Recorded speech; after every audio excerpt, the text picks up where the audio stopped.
अस्सलाम वालेकुम, सुबह बखैर। मैं आपकी उर्दू की टीचर मिस सना। आज हम पढ़ेंगे उर्दू क्लास 3। मेरा आज का अनवान है हम्द। हम्द हम का मतलब है जिसमें अल्लाह की तारीफ बयान की जाए। ज़मीं का मालिक, आसमां का मालिक, मेरा खुदा दो जहां का मालिक। मालिक मतलब आका। ज़मीन और आसमान और इसमें रहने वाले दोनों जहां और सारी मखलूक का मालिक कौन है? अल्लाह ताला है। शजर दरख्त, हज पत्थर, पहाड़ और मैदान, फूल फल, गुलिस्ता का मालिक, गुलिस्ता बाग।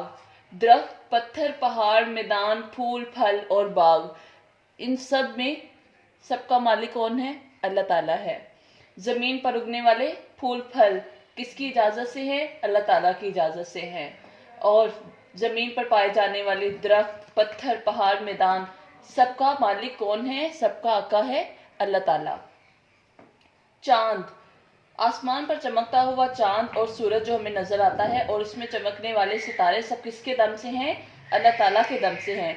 इल्म, अकल और जान का मालिक, इंसान को दी जाने वाला इल्म और अकल किसने सिखाई है? अल्लाह ताला ने। और हमारी जान का मालिक भी, हमारी जान का आका भी है अल्लाह ताला।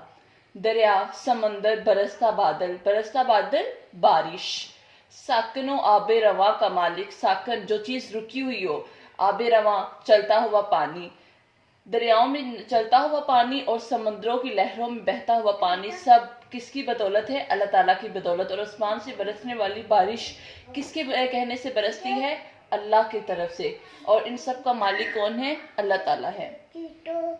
सबका कहना हरदम यही समरा, हरदम हर वक्त वही कवि यो नातवा का मालिक, कवि ताकतवर, नातवा कमजोर। जमीन पर पाए जाने वाले ताकतवर और कमजोर इंसान सब किसकी मखलूक हैं? अल्लाह ताला की मखलूक हैं। ये सब किसके दम से हैं? अल्लाह ताला के दम से हैं।